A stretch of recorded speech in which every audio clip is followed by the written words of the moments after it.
ಅಮ್ಮ, ನಾವ್ ನಿಮ್ಗೆ ಪ್ರಾಮಿಸ್ ಮಾಡಿದ್ವಿ ಇವತ್ ನಾವ್ ಎಲ್ಲಾ ಕೆಲ್ಸಾನು ನಾವೇ ಮಾಡ್ಕೋತೀವಿ ಅಂತ. ಎಲ್ರು ಅವ್ರವ್ರ ಬಟ್ಟೆನ ಅವರೇ ಒಕ್ಕೊಂಡಿದ್ದಾರೆ. ಆದ್ರೇನು ನಿಮ್ ಹತ್ರ ಹೋಗ್ದಾಕಿಲ್ಲ. ನನಗ್ ಬಟ್ಟೆ ಒಗೆಯೋ ಅವಶ್ಯಕತೆನೇ ಇಲ್ಲ. ನನ್ನ ಹತ್ರ ಎಷ್ಟು ಬಟ್ಟೆ ಇದೆ ಅಂದ್ರೆ 1 ತಿಂಗಳು ಬಟ್ಟೆ ಒಗಿಲಿಲ್ಲ ಅಂದ್ರೂ ಆಗ್ಲೂ ನಾನು ದಿನಕ್ಕೆ ಒಂದೊಂದು ಬಟ್ಟೆ ಹಾಕೋಬಹುದು. ಹಾಗಾದ್ರೆ ಇವತ್ ನೀನು ರಾಜ ವಿದ್ಯಾಧರನ್ ಮಗಳು ರಾಣಿ ಚಿತ್ರಲೇಖ ತರ ಮಾತಾಡ್ತಿದ್ಯಾ? ವಾಚಿರು, ಇತ್ತೀಚೆಗೆ ತುಂಬಾ ಪುಸ್ತಕಗಳು ಓದ್ತಾ ಇದ್ಯಾ ಅನ್ಸತ್ತೆ. ಹೌದು ಅಮ್ಮ, ಈ 2-3 ದಿನ ನೀವ್ ಇರ್ಲಿಲ್ಲ. ಕತೆಗಳು ಕೇಳ್ದಿರ ನಾನು ಇರೋದಕ್ಕಾಗಲ್ಲ. ಅದಕ್ಕೆ ನಾನು ನೀವು ಬರ್ದಿರೋಂತ ಕತೆಗಳನ್ನ ಓದ್ದೆ. ಆದ್ರೆ ನಾನು ರಾಜ್ಕುಮಾರಿ ಕತೆನ ಯಾವತ್ತೂ ಕೇಳಲೇ ಇಲ್ವಲ್ಲ. ಆ ಕತೆ ನಮ್ಗೆ ಕೇಳಿದ್ರೇನೆ ಅರ್ಥ ಆಗೋದು. ಆ ಕತೆ ಯಾವ್ದು ಅಂದ್ರೆ ರಾಜ ವಿದ್ಯಾಧರ ಮತ್ತೆ ಮಹಾರಾಣಿ ಕೇದು. ಅವರಿಬ್ರು ತುಂಬಾನೇ ಸಂಕಷ್ಟದಲ್ಲಿದ್ರು. ಅದು ತುಂಬಾನೇ. ಇದೇನ್ ಕತೆ ಹೇಳೋ ರೀತಿನಾ? ಅಮ್ಮ ಪ್ಲೀಸ್ ಈ ಕತೆ ನೀವೇ ಹೇಳಿ ಪ್ಲೀಸ್. ಆಯ್ತಾಯ್ತು, ಸರಿ ಹೇಳ್ತೀನಿ. ವಿಜಯನಗರದ ಮಹಾರಾಜ ವಿದ್ಯಾಧರ ಮತ್ತು ಮಹಾರಾಣಿ ಖೇದಳಿಗೆ ಯಾವುದೇ ಸಂತಾನ ಇರಲಿಲ್ಲ. ಅವರ ಮಂತ್ರಿ ಸಾರಂಗ ಹೇಳಿದಕ್ಕೆ ಇಬ್ರು ವನದೇವಿ ಪೂಜೆ ಮಾಡಕ್ಕೆ ಇಚ್ಛಾವನಕ್ಕೆ ಹೋದ್ರು. ಅಲ್ಲಿ ಪೂಜೆ ಮಾಡೋದ್ರಿಂದ ಜನಗಳ ಇಚ್ಛೆಗಳು ಪೂರ್ತಿ ಆಗ್ತಿತ್ತು. ಪೂಜೆ ಮಾಡ್ತಾ ಮಾಡ್ತಾ ಎಷ್ಟೋ ದಿನಗಳು ತಿಂಗಳುಗಳು ಕಳೆದು ಹೋಯ್ತು.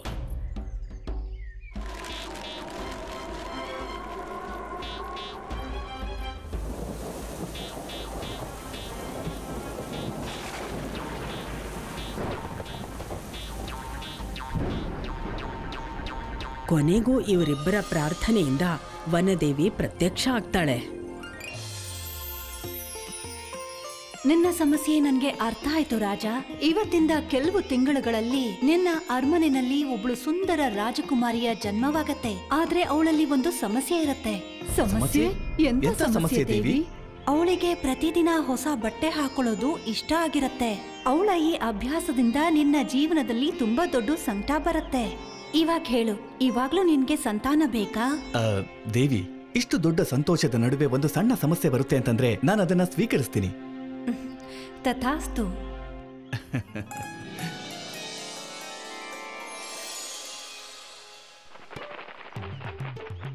ದೇವಿ ಆಶೀರ್ವಾದ ಪಡ್ಕೊಂಡು ಕೆಲವು ತಿಂಗಳುಗಳ ನಂತರ ಅರಮನೆಯಲ್ಲಿ ಮಗು ಅಳೋ ಸದ್ದು ಕೇಳಿಸತ್ತೆ. ಅಭಿನಂದನೆಗಳು ಮಹಾರಾಜ, ಹೆಣ್ಮಗು. ನನ್ನ ಪ್ರೀತಿಯ ಮಗಳೇ. ಕೇಳ್ರಪ್ಪೋ ಕೇಳಿ.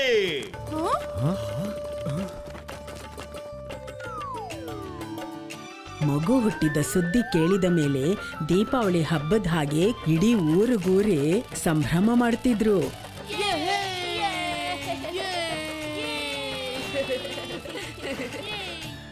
ದಿನಗಳು ಹೋಗ್ತಾ ಹೋಗ್ತಾ ಯುವರಾಣಿ ಚಿತ್ರಲೇಖೆ ಕೂಡ ಸುಂದರವಾಗಿ ಬೆಳೆದ್ಲು.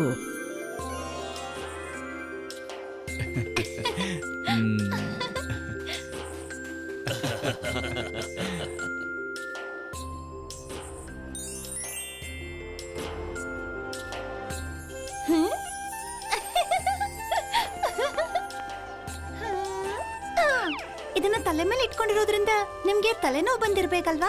ಸ್ವಲ್ಪ ಹೊತ್ತು ಇದನ್ನ ನಾನು ಹಾಕೋತೀನಿ. ಸರಿ ಮಹಾರಾಣಿ ಅವರೇ, ತುಂಬಾ ಚೆನ್ನಾಗಿದೆ.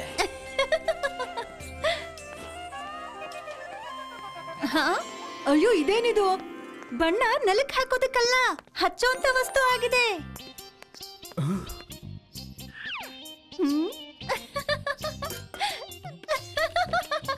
ಚೆನ್ನಾಗಿ ಕಾಣಿಸ್ತಿದ್ಯಾ? ನನ್ನ ಇವತ್ತಿನ ವಿಶೇಷ ವಸ್ತ್ರ ಎಲ್ಲಿದೆ? ಇಲ್ಲಿದೆ ರಾಜ್ಕುಮಾರಿ ಅವರೇ. ಇದೇನಿದು? ರಾಜ್ಕುಮಾರಿ ಚಿತ್ರಲೇಖ ಇಂತ ಸಾಧಾರಣ ವಸ್ತ್ರ ಹಾಕೋತಾಳ? ನಾನ್ ಹೇಳಿದ್ಮೇಲೂ ಕೂಡ ನೀವಿದ್ರಲ್ಲಿ ವಜ್ರ ಹಾಕಿಲ್ಲ. ಮತ್ತೆ ಇದ್ರಲ್ಲಿ ಚಿನ್ನದ ಹೂವಿನ ಕಸೂತಿ ಕೆಲಸ ಎಲ್ಲಿ? ಕ್ಷಮಿಸಿ ರಾಜಕುಮಾರಿ ಅವರೇ, ನಾನು ಮಂತ್ರಿ ಹತ್ರ ಹೋಗಿದ್ದೆ. ಆದ್ರೆ ನನಗ್ ಬೇಕಾಗಿರುವಂತ ವಸ್ತುಗಳು ಸಿಗ್ಲಿಲ್ಲ. ಸ್ವಲ್ಪ ಸಮಯದವರೆಗೆ ನೀವು ಇದ್ರಲ್ಲೇ ಯಾವ್ದಾದ್ರು ಒಂದನ್ನ ಹಾಕೊಳ್ಳಿ. ರಾಜಕುಮಾರಿ ಚಿತ್ರಲೇಖ ಒಂದು ಸಲ ಹಾಕೊಂಡಂತ ವಸ್ತ್ರನ ಮತ್ತೊಮ್ಮೆ ಮುಟ್ಟೋದೂ ಇಲ್ಲ. ಮತ್ ನೀನು ಹಾಕೊಳ್ಳಿ ಅಂತ ಹೇಳ್ತಾ ಇದ್ಯಾ? ಯುವರಾಣಿ ಚಿತ್ರಲೇಖೆಯ ಬಟ್ಟೆಗಳು ಚಿನ್ನದಿಂದ ಮಾಡಿರೋದ್ರಿಂದ ಅರಮನೆಯ ಚಿನ್ನ ಎಲ್ಲ ಖಾಲಿ ಆಗ್ತಾ ಹೋಯ್ತು. ಹೇಗ್ ಚಿತ್ರಲೇಖೆ ಬೆಳೀತಾ ಹೋದ್ಲೋ ಆಗ ದೇವಿ ಕೊಟ್ಟಿರೋ ಎಚ್ಚರಿಕೆ ನಿಜ ಅಂತ ಮಹಾರಾಜನಿಗೆ ಅರ್ಥ ಆಗ್ತಾ ಬಂತು. ಅರಮನೆಯ ಚಿನ್ನ ಎಲ್ಲ ಖಾಲಿ ಆಗಿದ್ಯಾ?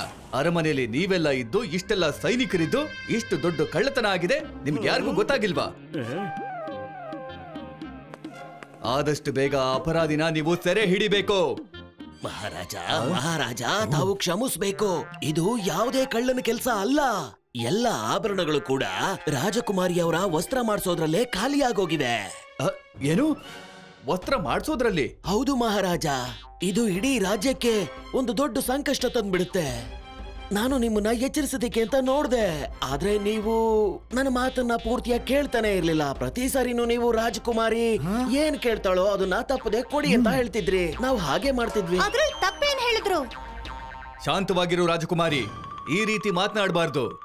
ನಾನು ನಿನ್ನನ್ನ ನೋಡ್ಕೊಳ್ಳೋದ್ರ ಜೊತೆಗೆ ನಾನು ನನ್ನ ಪ್ರಜೆಗಳನ್ನು ನೋಡ್ಕೊಳ್ಬೇಕು ಅನ್ನೋದನ್ನ ಮರಿಬೇಡ. ಇಡೀ ರಾಜ್ಯನೇ ಚಿಂತೆಯಲ್ಲಿ ಮುಳುಗಿತ್ತು. ಸಮಸ್ಯೆ ಗಂಭೀರವಾಗಿತ್ತು. ಆಗ ಮಹಾರಾಜನಿಗೆ ಒಂದು ಉಪಾಯ ಹೊಳಿತು. ಮಹಾರಾಜ ದೇವಿ ಹತ್ರ ಸಹಾಯ ಕೇಳಕ್ಕೆ ತನ್ನ ಮಗಳು ಚಿತ್ರಲೇಖೆ ಜೊತೆ ಕಾಡಿಗೆ ಹೋದ. ಹೇ ದೇವಿ, ಕಾಪಾಡು, ನಿನ್ನ ಚರಣಗಳಲ್ಲಿದ್ದೇವೆ, ನಮ್ಮ ಮೇಲೆ ದಯೆ ತೋರು.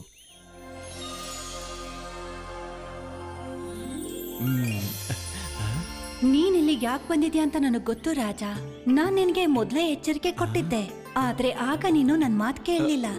ಕ್ಷಮಿಸು ದೇವಿ, ಈಗ ನಮ್ಮೆಲ್ಲರ ಜೊತೆಗೆ ನಮ್ಮ ಇಡೀ ರಾಜ್ಯವೇ ಸಂಕಷ್ಟದಲ್ಲಿ ಸಿಕ್ಕಿಕೊಂಡಿದೆ. ದೇವಿ, ನೀವೇ ನಮ್ಮನ್ನ ಇದರಿಂದ ಕಾಪಾಡಬೇಕು. ಆಯ್ತು, ನಿನ್ನ ಸಹಾಯಕ್ಕೋಸ್ಕರ ನಾನು ಇಷ್ಟು ಮಾತ್ರ ಮಾಡಬಲ್ಲೆ. ನಾನು ಪ್ರತಿದಿನ ರಾಜ್ಕುಮಾರಿಗೋಸ್ಕರ ಬೇರೆ ಬೇರೆ ವಸ್ತ್ರಗಳನ್ನ ಕಳಿಸ್ಬಲ್ಲೆ. ಏನು? ಸತ್ಯವಾಗ್ಲು? ಧನ್ಯವಾದ ದೇವಿ. ಆದ್ರೆ ನೆನ್ಪಿರ್ಲಿ ರಾಜಕುಮಾರಿ, ಇದ್ರಲ್ಲೂ ಕೂಡ ಒಂದು ಷರತ್ತಿದೆ. ನಾನ್ ಕೊಡುವಂತ ವಸ್ತ್ರಗಳನ್ನ ನೀನು ಬೇರೆ ಯಾರಿಂದಾದ್ರೂ ಬದಲಾವಣೆ ಮಾಡ್ಕೊಂಡ್ರೆ ಆಗ ಎಲ್ಲ ಮುಗ್ದು ಹೋಗುತ್ತೆ. ಹಾಗ್ಯಾವತ್ತೂ ಆಗಲ್ಲ ದೇವಿ. ತಥಾಸ್ತು.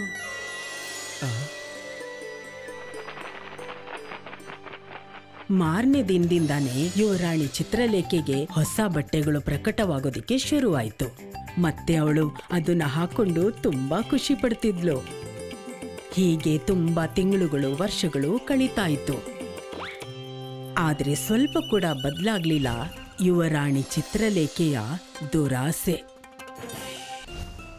ಯುವರಾಣಿ ಚಿತ್ರಲೇಖೆಗೆ ದೇವಿ ಕೊಡ್ತಾ ಇದ್ದಿದ್ದ ಬಟ್ಟೆಗಳನ್ನ ಹಾಕೊಂಡು ಬೇಸರ ಆಗ್ತಿತ್ತು. ದಿನಗಳು ಕಳೀತಾ ಕಳೀತಾ ಯುವರಾಣಿ ಚಿತ್ರಲೇಖೆ ದೇವಿ ಕೊಟ್ಟಿದ್ದ ಮಾತನ್ನ ಮರ್ತು ಹೋದ್ಲು.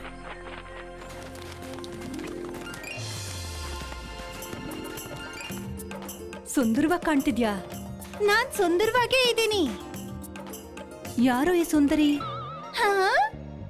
ಯಾರಾದ್ರೂ ಆಗಿರ್ಲಿ, ಆದ್ರೆ ರಾಜ್ಕುಮಾರಿಗಿಂತ ಸುಂದರಿ ಆಗೋಕ್ ಸಾಧ್ಯ ಇಲ್ಲ. ಆದ್ರಿಂದ ನನ್ಗೇನಾಗ್ಬೇಕು? ಅಯ್ಯೋ, ರಾಜ್ಕುಮಾರಿ ಏನೋ ಸುಂದರವಾಗೇ ಇದ್ದಾಳೆ. ಅವಳ ಹತ್ರ ಬೆಲೆ ಬಾಳೋ ವಸ್ತ್ರಗಳಿವೆ, ಆಭರಣಗಳಿವೆ. ಆದ್ರೆ ಇವಳು ಸಾಧಾರಣ ಬಟ್ಟೆನಲ್ಲೂ ತುಂಬಾ ಸುಂದರವಾಗಿ ಕಾಣಿಸ್ತಾ ಇದ್ದಾಳೆ.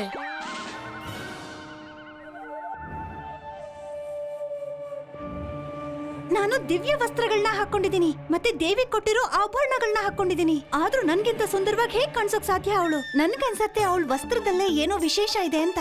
ಮತ್ತೆ ಭೂಮಿ ಮೇಲೆ ಸುಂದರವಾದ ವಸ್ತ್ರ ಕೇವಲ ನನ್ನ ಹತ್ರ ಮಾತ್ರ ಇರ್ಬೇಕು. ಇಲ್ಲಿ ಸ್ವಲ್ಪ ಕೇಳಿ. ಅರೆ, ರಾಜ್ಕುಮಾರಿ ಇಲ್ಲಿ? ಪ್ರಣಾಮಗಳು ರಾಜಕುಮಾರಿ. ಇಲ್ಲಿ ನೋಡು, ನಾನು ಜಾತ್ರೆ ನಡೀತಿದ್ಯಲ್ಲ, ಅಲ್ಲಿಗೆ ಹೋಗ್ಬೇಕು. ಅಲ್ಲಿನ ಜನಗಳು ನನ್ನ ಗುರ್ತು ಹಿಡಿದ್ಬಿಟ್ರೆ ಆಮೇಲೆ ತೊಂದ್ರೆ ಆಗ ಹೋಗುತ್ತೆ. ಹಾಗಾಗಿ ನನ್ನ ಈ ವಸ್ತ್ರಗಳ ಬದಲಿಗೆ ನಿನ್ನ ಈ ಸೀರೆನ ನನಗೆ ಕೊಡಕ್ಕಾಗತ್ತಾ? ನನ್ನ ಸೀರೆನಾ? ಒಂದು ವೇಳೆ ನೀವು ತಮಾಷೆ ಮಾಡ್ತಿದ್ದೀರಾ? ಖಂಡಿತ ಇಲ್ಲ. ಸರಿ, ಹಾಗಾದ್ರೆ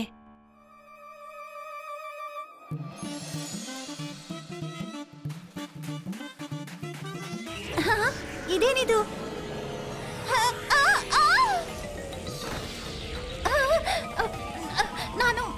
ನಾನು ಎಲ್ಲಿಗೆ ಬಂದೆ? ನಾನ್ ನಿನ್ಗೆ ಎಚ್ಚರಿಕೆ ಕೊಟ್ಮೇಲೂ ಸಹ ನೀನು ನಾನ್ ಕೊಟ್ಟಂತ ವಸ್ತ್ರಗಳನ್ನ ಬೇರೆಯವ್ರ ಜೊತೆ ಬದಲಾಯಿಸ್ಕೊಂಡು ನನ್ನ ಆಜ್ಞೆಗೆ ಅಪಮಾನ ಮಾಡಿದ್ಯಾ. ಹಾಗಾಗಿ ಖಂಡಿತ ನಿನ್ಗೆ ದಂಡ ಸಿಗತ್ತೆ. ಅಯ್ಯೋ, ನಾನು ಎಂತ ಪಾಪ ಮಾಡ್ಬಿಟ್ಟೆ. ದಯವಿಟ್ಟು ನನ್ನ ಕ್ಷಮಿಸಿ ದೇವಿ. ನೀನ್ ಆಜ್ಞೆ ತಪ್ಪಿರೋದಕ್ಕೆ ಯಾವುದೇ ಕ್ಷಮೆ ಸಿಗೋದಿಲ್ಲ. ನೀನು ತಾತ್ಕಾಲಿಕವಾಗಿ ಈ ಲೋಕನ ಬಿಟ್ಟು ಹೋಗ್ಬೇಕಾಗತ್ತೆ. ಇಲ್ಲ, ಬೇಡ, ಮಾಡಬೇಡಿ ದೇವಿ.